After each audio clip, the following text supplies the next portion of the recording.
In today's episode of This Week in Formula One, we are going to talk about the news that Sauber unfortunately have left us as a name in Formula One and will be replaced by Alfa Romeo. And also, I will talk about the possibility, the very strong possibility, that the Mexican Grand Prix is set to be dropped from the F1 calendar. And all of that is going to be talked about in today's episode of This Week in Formula One.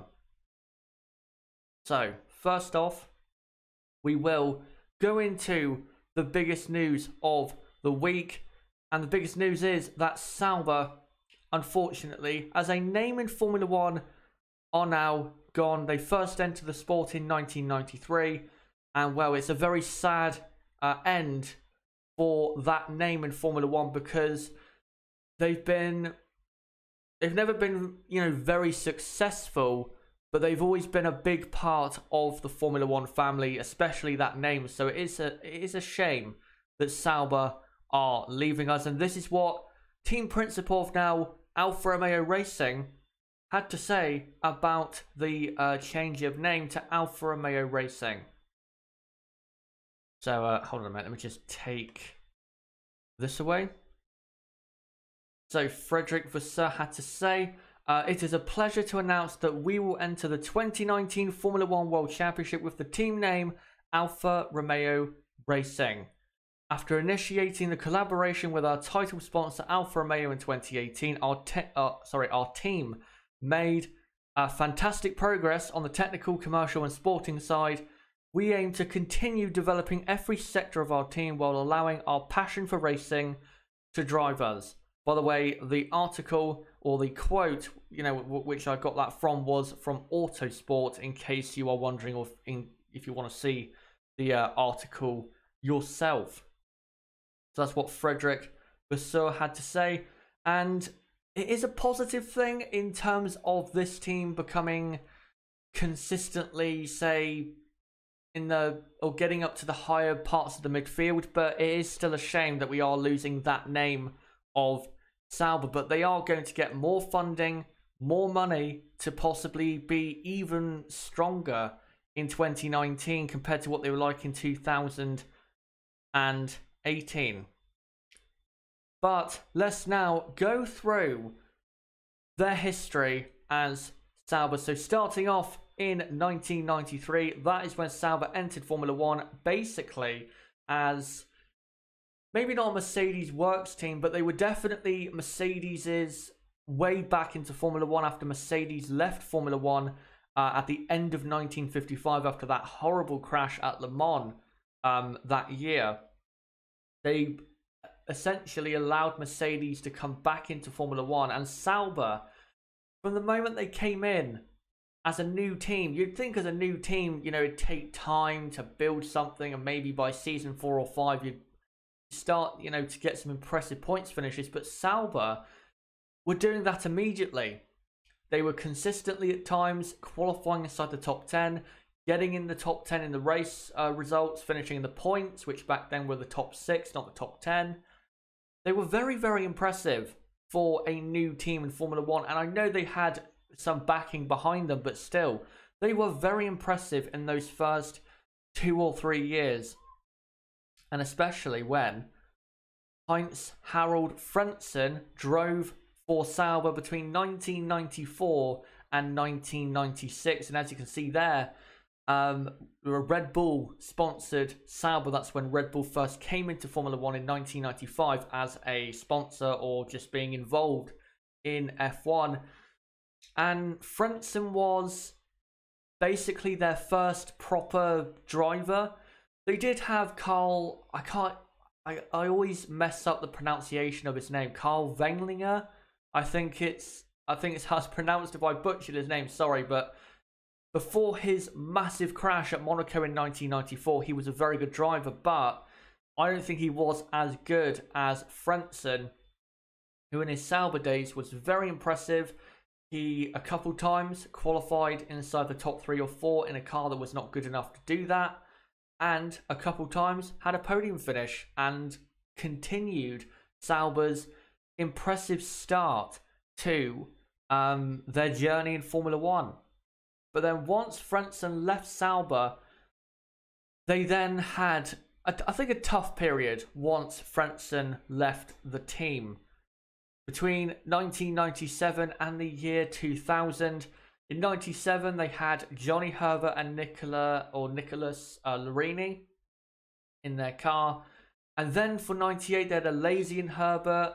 And then for 99 it was a Lacey and I can't quite remember. That's how forgetful Sauber were back then. But the end of the 90s was a very tough time for Sauber because, again, the first 3 or 4 seasons had been so successful considering they were a new team. Between 97 and 2000, they were getting worse in this time. By the time we got to 2000, they had, I think, Mika Salo and Pedro Diniz as their driver lineup. And no disrespect, but that is quite a bad driver lineup. And the car wasn't that good anyway. So, Sauber were... As we entered the 21st century, Sauber were really struggling and it didn't look like they were going to really massively improve going forward, and that maybe the only way for them was down. But that was not the case. As in 2001, Sauber had their best season, I think, that they've ever had, as they finished in P4 in the Constructors in 2001 with drivers Kimi Räikkönen and Nick Heidfeld, and it was a very good season.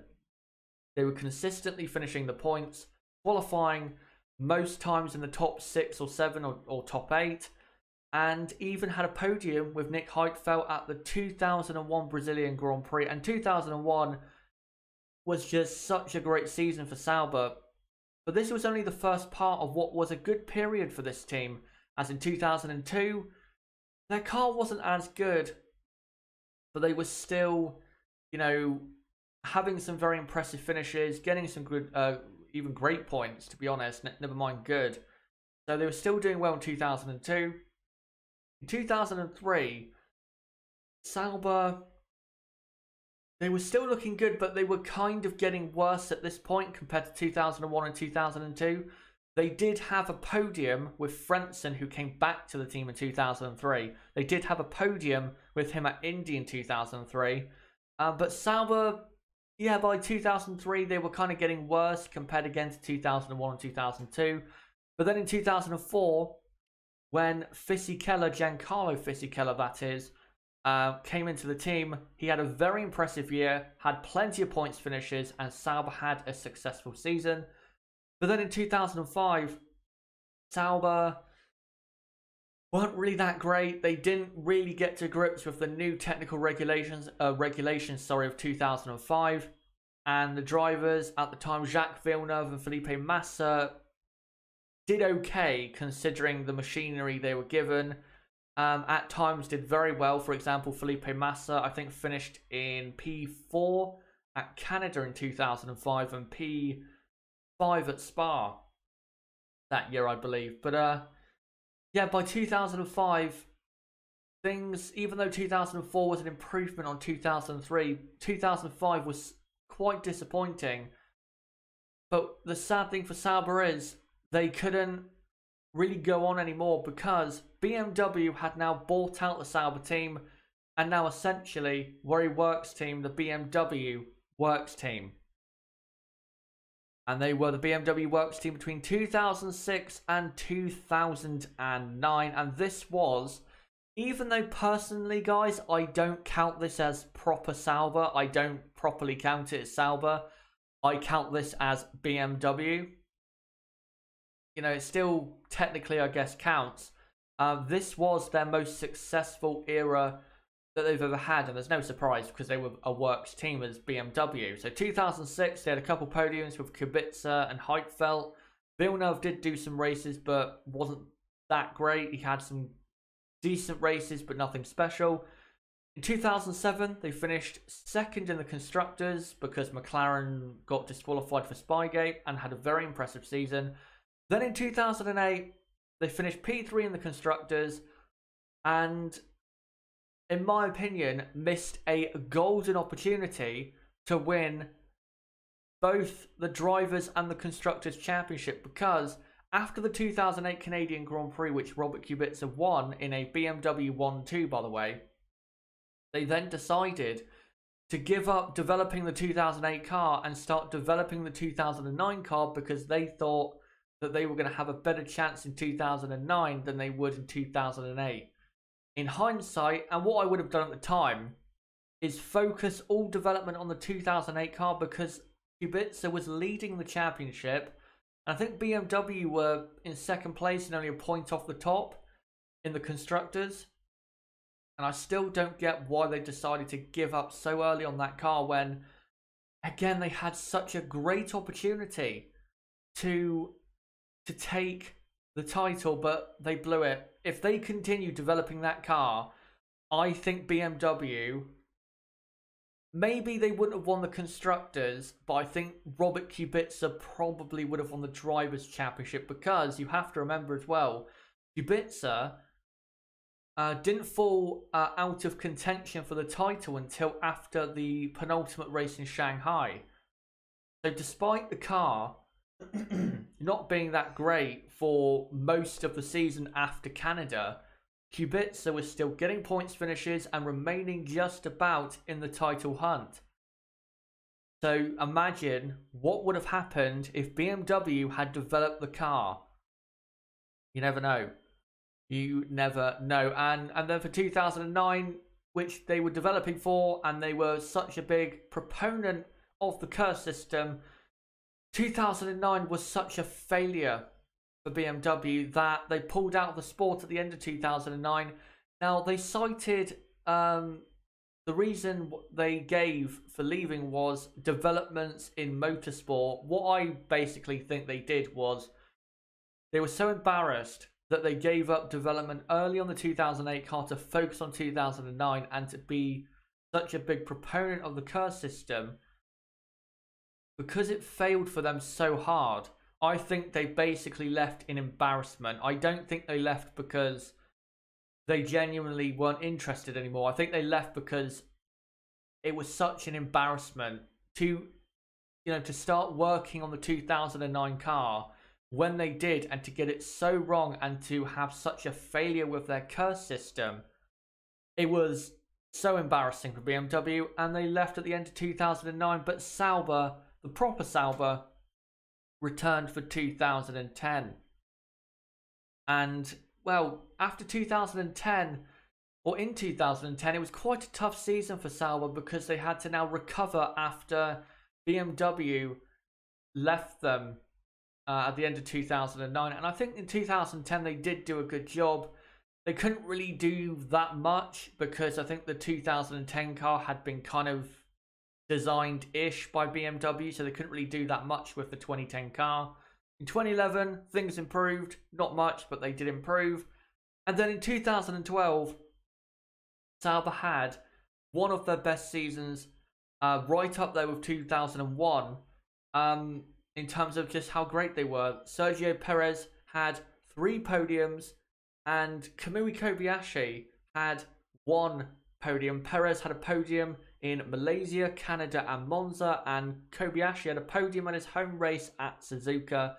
And it was a great season. The reason I don't say it was their best season was because they weren't consistently up there like they were in 2001, staying around 6th or 7th place.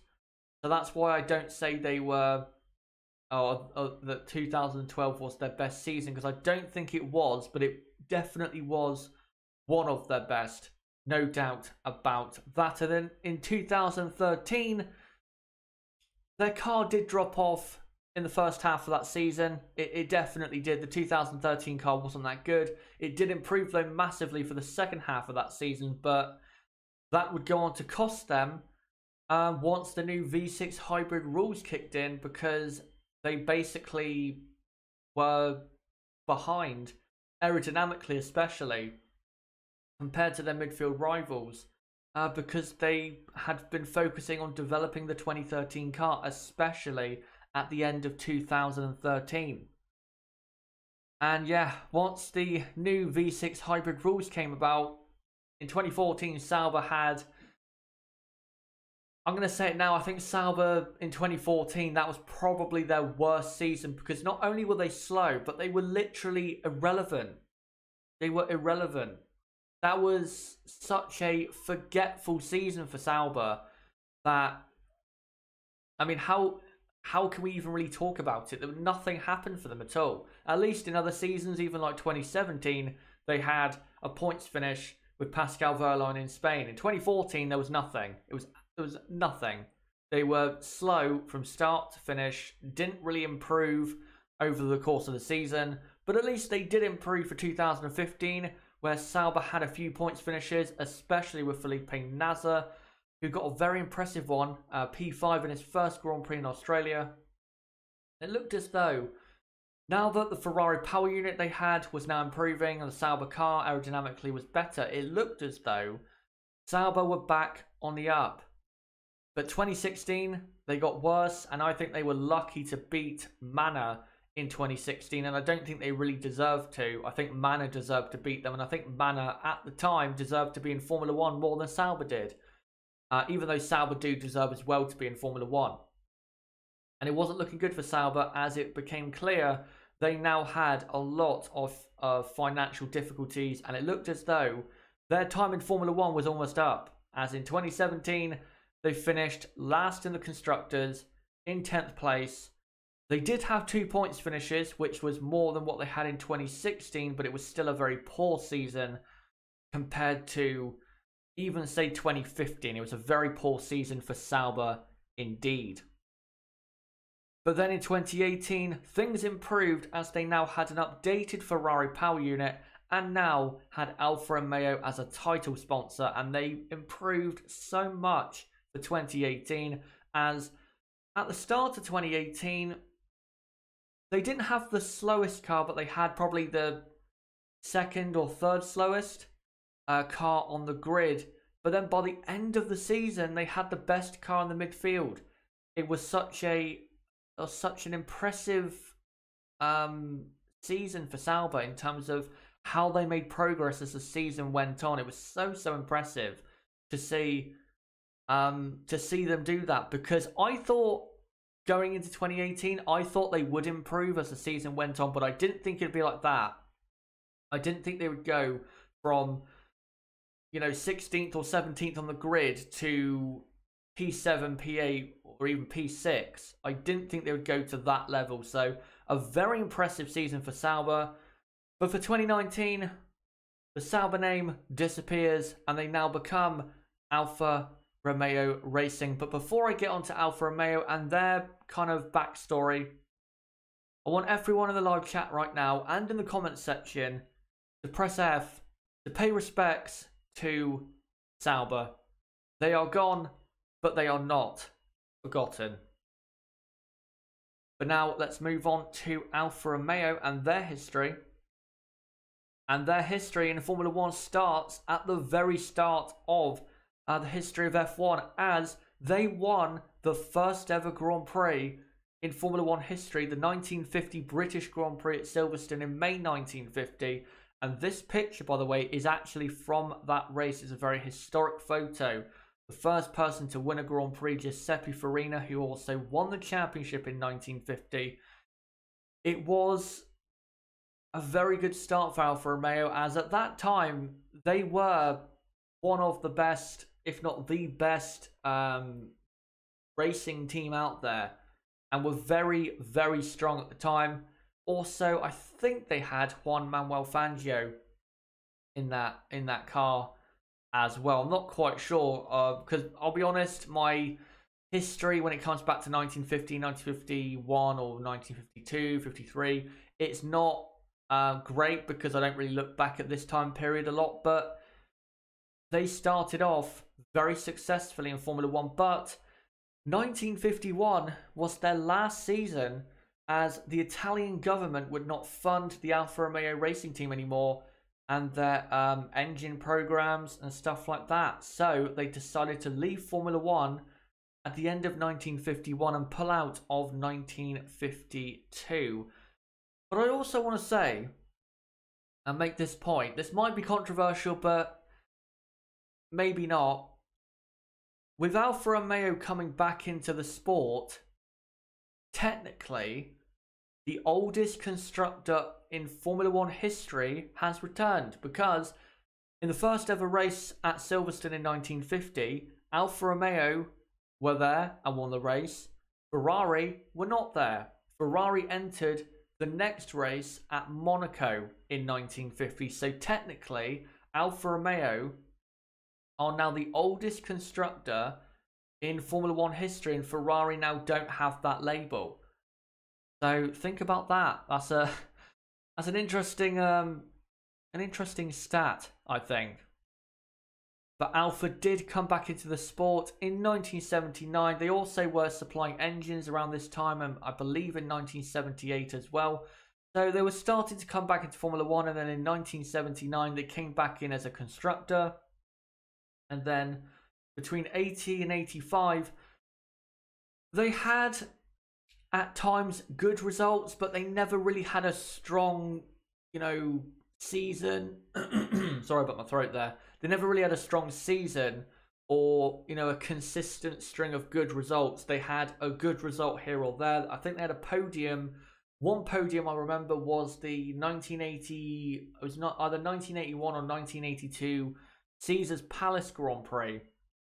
I believe Alfa Romeo had a podium in one of those races, but it really should have been better, the Alfa Romeo Works team, in the early to mid 1980s, because they did have more money than certain other teams, and they should have done better. They really should have done better. And at the end of 1985, after a disastrous 1985, they left the sport and didn't come back in until 2018 as a title sponsor. And now for 2019, they are officially back as, I guess, a works team. But one thing I will say, I'm not really counting Alfa Romeo as a works team. I will call them Alfa Romeo during 2019 and beyond, but I'm not counting them as a real works team because Ferrari control them, they own them. So they're not a proper works team in terms of they can't control everything they do. It's really down to Ferrari. So they're not really a works team. They're kind of half and half.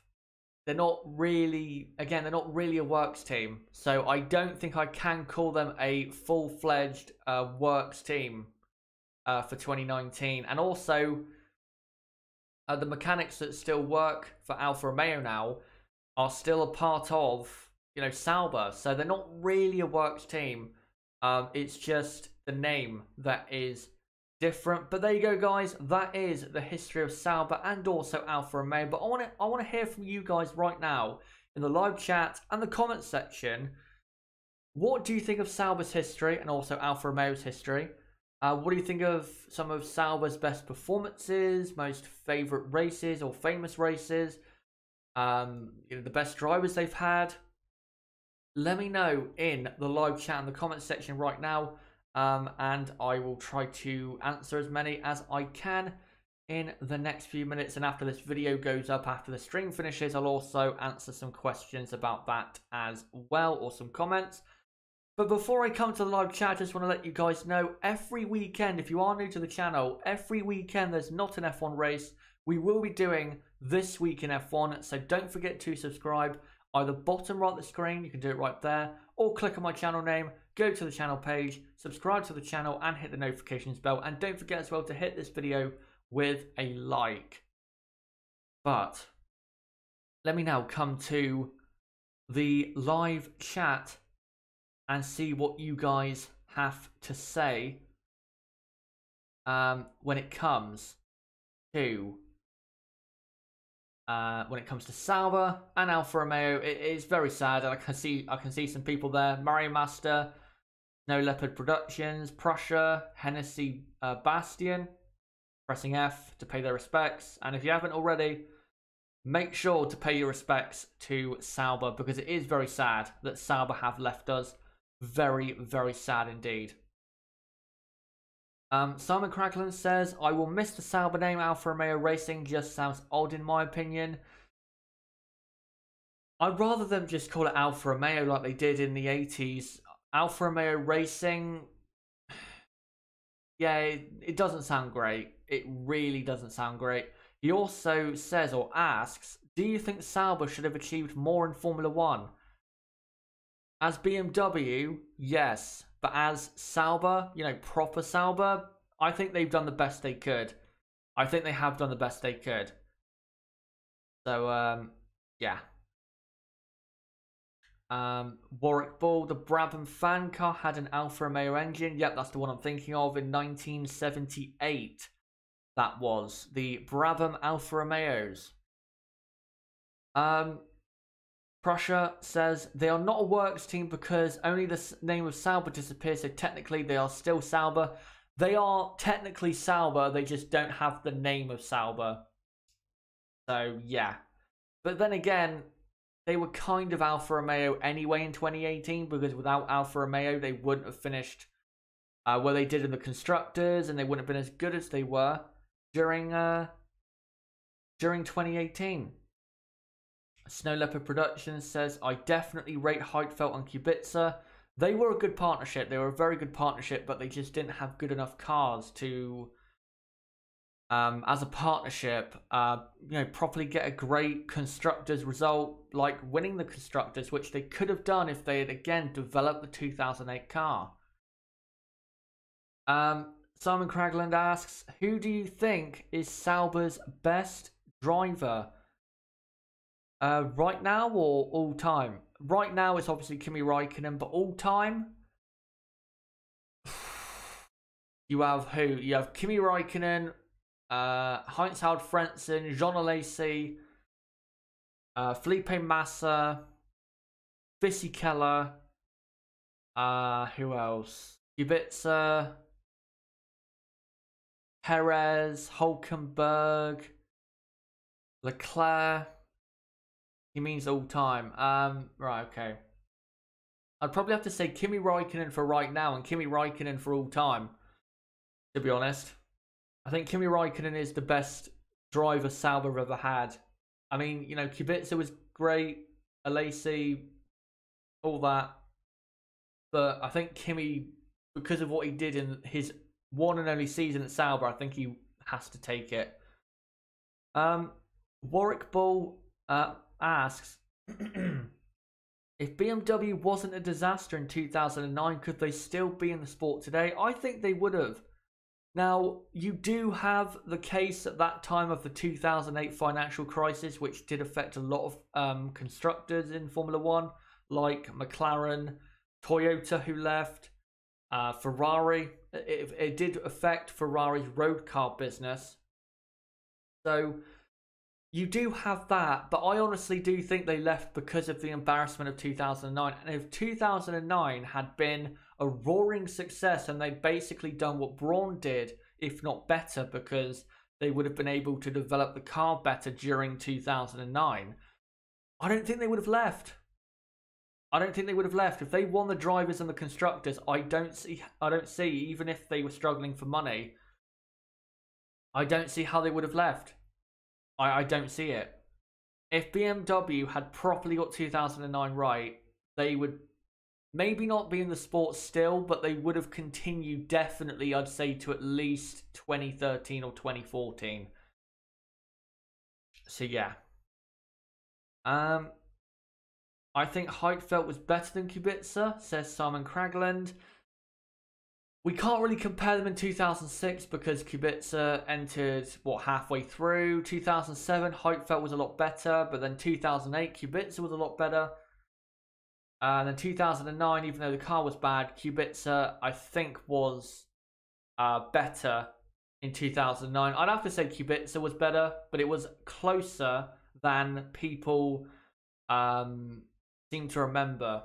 Because I've noticed, especially with certain people who, like Robert Kubica, they do forget that in 2007, Nick Heidfeld, I wouldn't say destroyed Kubica, but he comfortably beat Kubica in 2007. So, and, Nick Heidfeld wasn't the greatest driver of all time. He was basically a Nico Hulkenberg, Sergio Perez kind of driver. So, yeah. SQ Baniak says, well, with the power of foresight, Kubica shouldn't shouldn't have won Canada 2008. No, I think he should have. I mean, of course, you had that whole incident in the pit lane with Hamilton and Raikkonen, but Kubica had the pace anyway to be up there. He qualified in second for that Grand Prix, and Hamilton retired because he made a mistake. Kimi Raikkonen was very unlucky for that race, but for Hamilton, he deserved what he got, which was a retirement. And I know Heidfeld let Kubica pass, but it was the right decision because one, they had to get the 1-2, and two, Kubica was the leading driver for them in the Drivers' Championship, so they had to do that. So I think Kubica really, should have won that race, which he did, and was a deserving winner.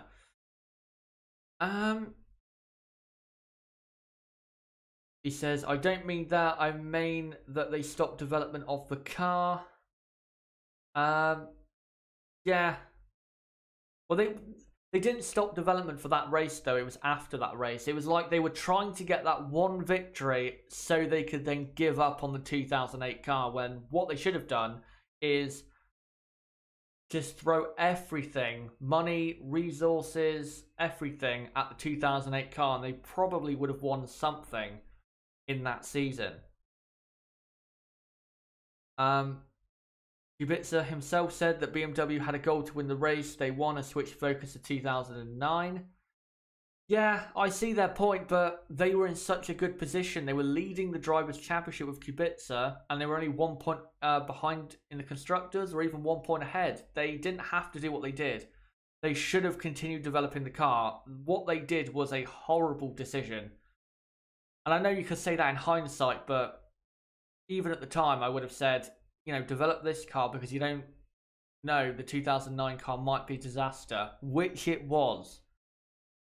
But anyway, I think now we will now move on to our second and final story of today's episode or of this week in Formula One. Let me just bring this back up.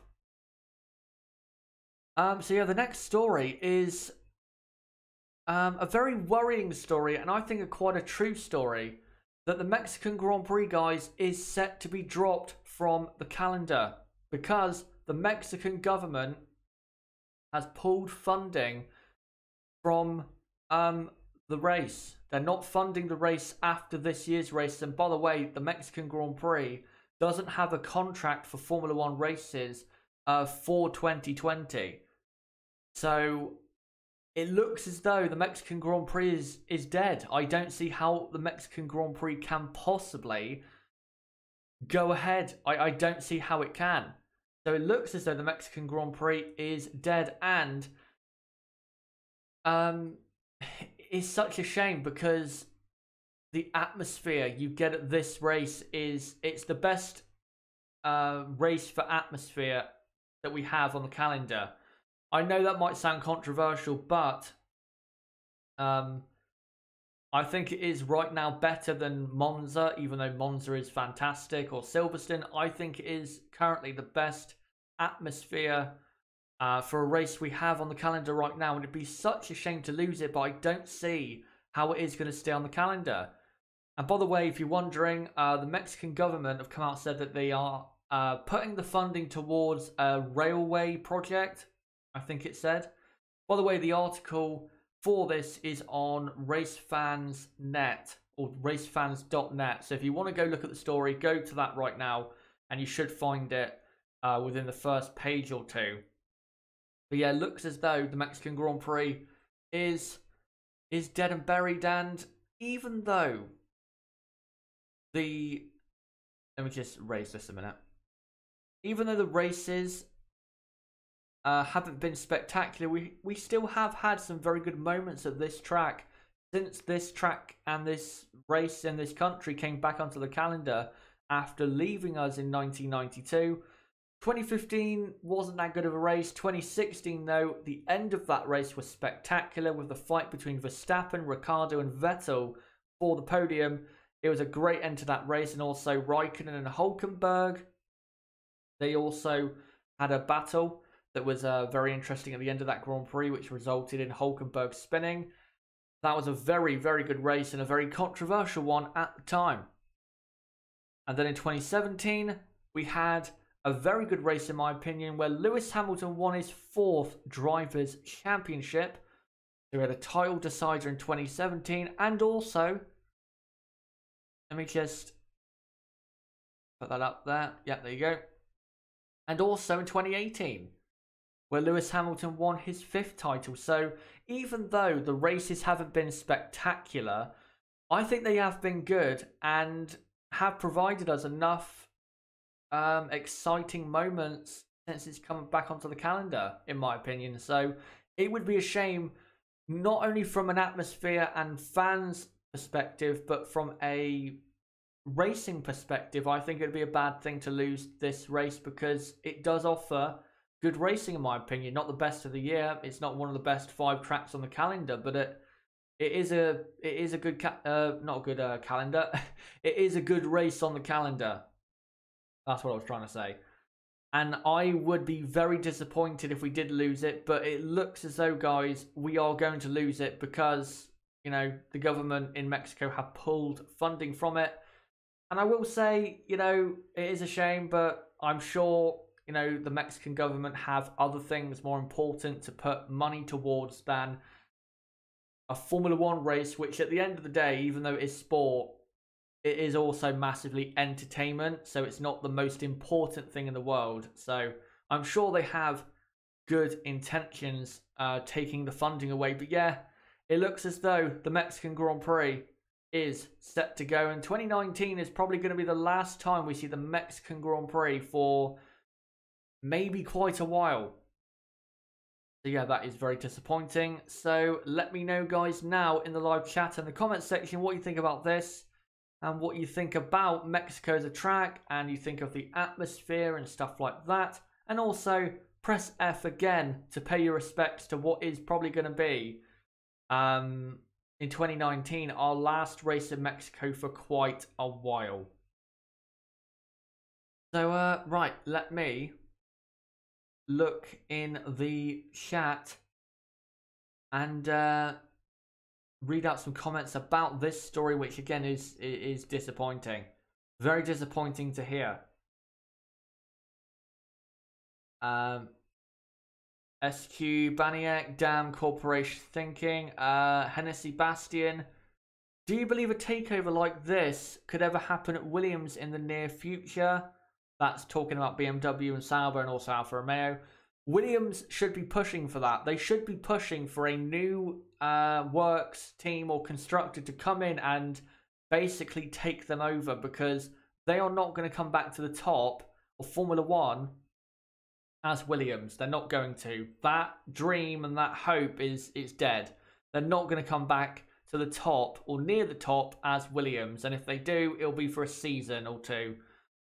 If they want to consistently be up there in the top 2 or 3, they need to have a a works deal, or be kind of a works team like BMW and Sauber were. So yeah, sad days for Williams. Really sad days. RIP Mexico Grand Prix. Yeah, that's from Tom Tao. Simon Cragland says, I mean, the atmosphere in that race is amazing and it is the best, as you say, but I don't think the track is so nice, so I wouldn't be that sad if we say goodbye to the track. There's definitely worse races to lose, like Silverstone, but I don't want to lose it at all. I don't want to lose it at all, because the atmosphere, again, is so great. And if we're willing to give Monaco, such a chance because of the great atmosphere and, everything around the Monaco Grand Prix, then why not for Mexico as well? I know Mexico doesn't have the history of Monaco, but it still has its own unique history. The Mexican Grand Prix has been taking place on the Formula One calendar even back in the 1960s. So it has to stay. It has to. I'm hoping somehow it can stay, but I don't see how it can. I don't see how it can. Tom Tao, it opens up a place for the Miami Grand Prix brackets, which I'm not looking forward to. I don't want to see the Miami Grand Prix, and I don't think it's going to happen. I don't think it's going to happen, and I think I'm trying to remember, there was a story I saw a couple months ago where apparently in Mexico, Chase Carey was talking to a couple team principals and explaining why Miami is probably not going to happen. So it doesn't look good for Miami, and that's kind of a good thing. The track's not that good. There's been better tracks, proposed tracks, that haven't made it onto the calendar than Miami. For example, the Grand Prix that was supposed to take place in New Jersey. That track was a lot better than the Miami track. So, you know, I'm not that disappointed. I'm really not that disappointed. Warwick Ball, it would be a shame to lose Verstappen's best track. Yep, true. Simon Cragland, I think the history of Monaco and the Monaco track is so unique that I will always want to see that race on the calendar. Yeah. I agree. Will F1, so I guess the Mexico City E-Prix could also be in doubt. The Mexico City E-Prix is on February 16th. I'm not sure it affects that. I think it's just the funding for that certain event that they're talking about. It might be for the track as well. I'm not quite sure, but from what I saw, it was definitely for the F1 race it affected. I'm not sure if it affects the Formula E race. Ultraman Nexus. What about the Finland track? I have seen the proposal for that. I'm hoping we do get a race eventually in Finland, because we should. They've given us so many great drivers and so many great moments those drivers have to Formula One. They should get their own race, and I'm sure the atmosphere will be great there, because they have such a great history in Formula One. You know, Keke Rosberg, Mika Salo, Mika Hakkinen, Kimi Räikkönen, Heikki Kovalainen, Valtteri Bottas. So many race wins, pole positions, podiums. They deserve a Grand Prix. They really deserve a Grand Prix. Prussia, I wouldn't know which constructor would enter into F1 with Williams, but as for McLaren, I have a strong feeling that Seidel didn't only come because they needed a team manager. Oh, that's interesting.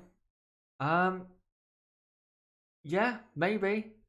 Thing is, McLaren and Porsche, where he's come from, have history, because McLaren were partnered, not officially, but kind of technically, with Porsche in the 80s, because McLaren had TAG engines, but they were basically Porsche. It was basically a Porsche, partnership. So they have been in partnership before, so I don't see why not. And they were in partnership during the turbo era of the 80s. So, yeah, why not? Why not? Hennessy Bastian, potential replacement Grand Prix. You have Vietnam, which is definitely happening. I did say last week that the Philippine Grand Prix is probably going to happen for 2021, because F1, Formula One, or Liberty have tried to trademark the term Philippine Grand Prix or Manila Grand Prix. So that's a race that's going to happen, because if they're trying to trademark the name, they're trying to make it happen. And also, Herman Tilke apparently is going to design a track out there as well. You have the Dutch Grand Prix at Zandvoort coming back, hopefully for 2020. Definitely 2021, I think. Maybe the Finnish Grand Prix. You were supposed to have the Danish Grand Prix in Copenhagen, but that fell apart. So yeah, we definitely have... We have one confirmed race that could replace it, the Vietnam Grand Prix. And we have two more, the Philippine and the Dutch Grand Prix. That could replace it. So you've got a couple there.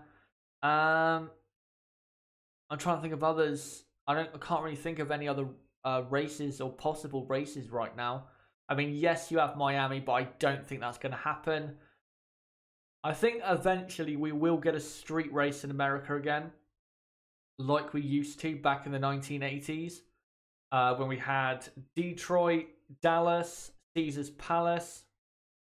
I think we will eventually have a race on a street in America. I think it's a guarantee. Eventually we will have that. Spider Monkey says, first Indian Grand Prix, now Mexico. Yep, that is sad. The Indian Grand Prix should be on the calendar as well. It was a very good track.